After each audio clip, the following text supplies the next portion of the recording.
네, 안녕하세요. 환경 ISC 능력개발팀 전문위원 송윤주입니다.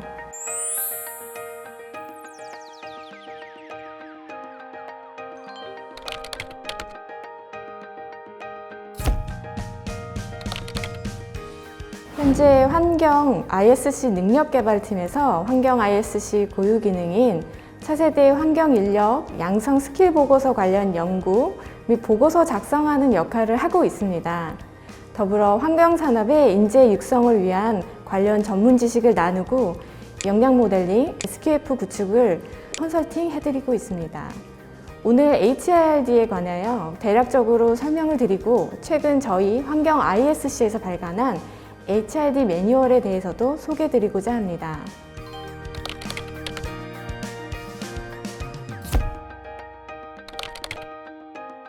HRD는 Human Resource Development라고 해서 광의의 의미로는 인간의 성장을 도모하는 것, 그래서 아이, 어른 할 것 없이 생애의 전 과정에서 인간을 성장하게 하는 동인을 개발시키는 것이라고 할 수 있습니다. 그래서 흔히 육성이라고도 합니다. 이 단어의 단어 사용 맥락을 고려해 보면 기업에서 많이 사용되기 때문에 좀 더 협의의 의미로서 기업의 가치와 성과를 높이기 위한 인재 육성이라고 할 수 있습니다.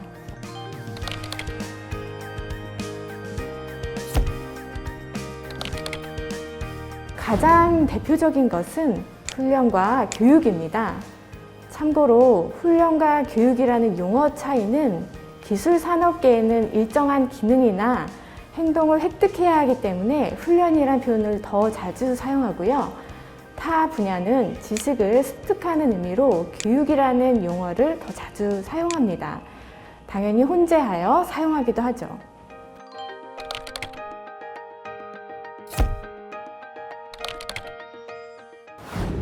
당연히 기업의 성장과 직결되는 것은 구성원의 성장입니다.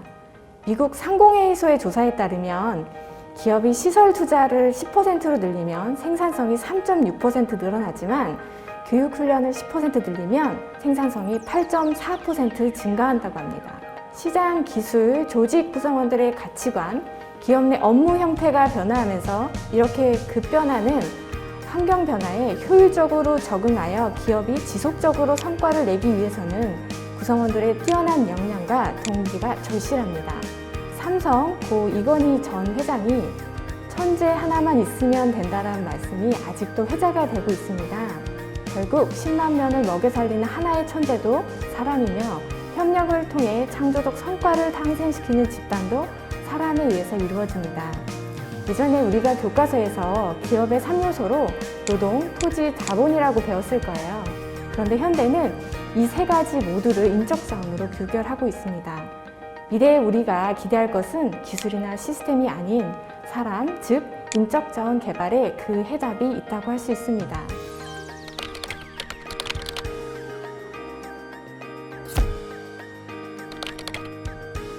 간단히 얘기하면 환경산업계 기업들이 인재 육성 체계를 만들기에는 아직 개개인 기업의 재정적 여유가 없어서 그렇다고 할 수 있을 것 같습니다.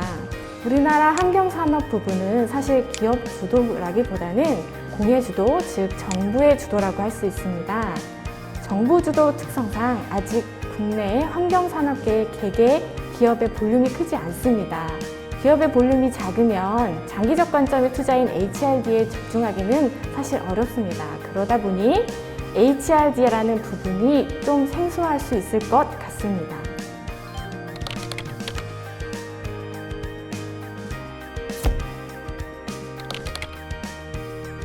4차 산업의 핵심은 빠른 기술의 발전인데 이 기술의 발전의 핵심은 인간의 창의성과 민첩성입니다. 4차 산업을 리드하는 창의적이고 민첩한 인재를 어떻게 육성하는가에 최근 HRD 분야가 주목하고 있습니다. 그에 대한 대응으로 HRD 두 주제를 뽑을 수 있을 것 같습니다. 첫째, 창의성 개발을 위한 디자인 띵킹 방법론 전파. 둘째, 민첩성을 위한 애자일 강조입니다. 디자인 띵킹은 하나의 문제 해결 방법론이라고 생각하시면 될 것 같습니다. 디자인 띵킹은 공감을 문제 해결의 핵심으로 이용하는데 사용자 혹은 문제 당사자의 충분한 교감과 공감을 통해서 통합적이고 창의적으로 문제를 해결하는 것입니다. 기술의 발전에도 인간의 마음을 움직이는 기제의 열쇠는 감성이라고 역설하는 것입니다. 그 다음 애자일은 날렵한 민첩함으로 정해진 계획과 규격에 따르기보다는 새로운 환경에 빨리 대처하는 방식이라고 할 수 있습니다. 조직에 빠르게 대응할 수 있게 작은 조직으로 만들고 이를 가능하게 하는 소통 방식과 경험을 공유할 수 있는 교육과 시스템을 구축하는 것입니다. 창의적이고 민첩한 환경, 산업, 인재 개발도 우리의 과제라고 할 수 있겠습니다.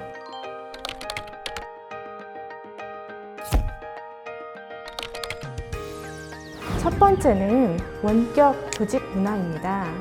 코로나 때문에 재택근무가 일상이 된 시점에서 분업과 협업이 종말되었다는 말도 나오고 있습니다.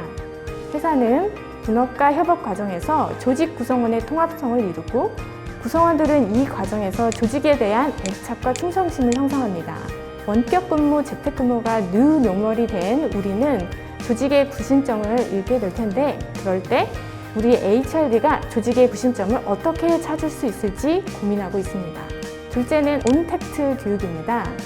코로나19가 언컨택트 시대를 만들었고 장기화되면서 비대면을 일컫는 언택트의 온라인을 통한 외부와의 연결, 온을 더한 개념으로 온택트 교육이 등장했습니다. 대학도 사이버 대학과 다름없이 거의 모든 수업을 온라인으로 진행 중입니다. 다만 몇 천 년 동안 이루어진 전통적인 교육 방식인 대면 교육이 온컨택트 교육으로 바뀌면서 교육의 질과 전달력에 의문을 갖고 있습니다. 사실 교육이 기술 변화에 가장 느리게 대응하고 있기 때문인데요. 교육 담당들뿐만 아니라 여러 교육기관이 고민하고 있습니다. 그래서 앞으로 환경 ISC는 교육과정 운영 및 개발 또한 역할을 할 수 있기 때문에 이에 대해 많은 대응책을 고안하고 있습니다.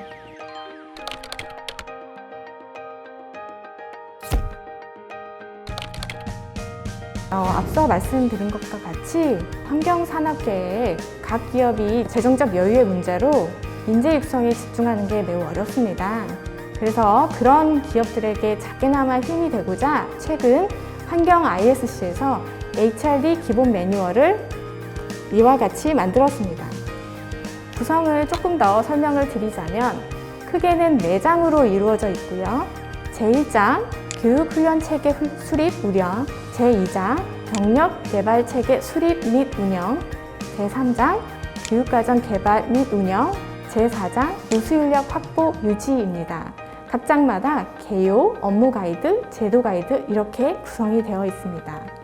첫 장 교육훈련체계 수립 운영장은 기관의 미션과 비전, 대내외 환경을 분석하여 인재 양성 전략을 수립하고 이를 위한 교육 내용, 방법, 필요 인프라 등을 종합적으로 반영한 교육훈련 체계를 수립하고 운영하는 방법을 안내하고 있습니다. 둘째 장은 개인과 조직 전체의 경력 개발 체계를 만드는 가이드입니다. 기업의 직급 체계에 따라 업무가 있을 텐데 이것을 조금 더 구체적인 근거를 기반으로 만들어 나가야 하며 교육훈련 체계와 맞물려 체계를 만들 수 있는 그렇게 도움을 주는 장입니다. 세 번째 장은 교육훈련 체계와 경력개발 체제를 바탕으로 교육과정을 개발하고 운영할 수 있도록 가이드해주는 장입니다.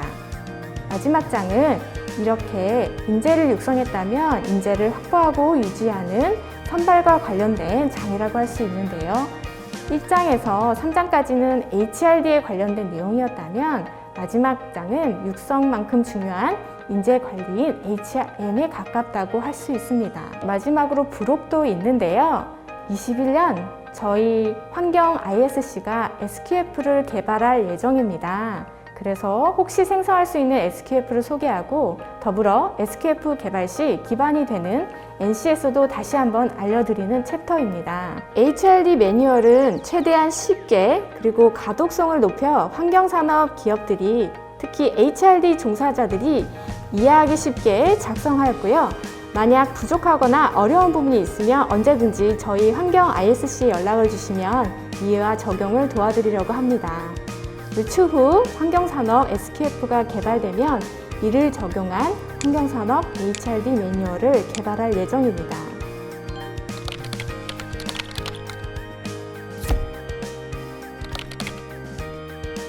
HRD, HRM 이 두 가지를 혼용해서 사용하거나 어렵다고 생각하시는 분들이 계시는데요. HRD는 사실 디벨롭먼트의 교육을 의미하는 거라고 생각하시면 될 것 같고요. M은 매니지먼트라는 의미의 관리라고 생각하시면 될 것 같습니다. 사실 저는 HRD 전공자로서 이 두 가지를 나누는 이분법적 사고는 올바르지 않다고 생각합니다. 왜냐하면 관리와 육성은 한 방향으로 가야 된다고 생각을 하고 있어요. 그리고 마찬가지로 기업에서는 육성이라는 부분에 대해서 좀 어려워하는데요. 사실 관리를 하기 위해서는 그분들을 교육시키고 훈련시키지 않으면 조직 내 구성원으로 만들기 참 어렵습니다. 그렇기 때문에 M과 D는 함께 가야 된다고 생각하고요. 같은 맥락으로 우리 인적 자원을 개발하고 마찬가지로 끌어나간다라고 생각하시면 될 것 같습니다.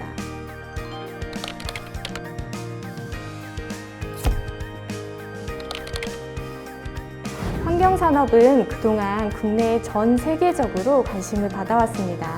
올해 정부의 그린 뉴딜 정책 기반에 환경 분야는 핵심 산업으로 부각되었고 공공성과 시장성을 모두 갖춘 사업이라고 할 수 있습니다.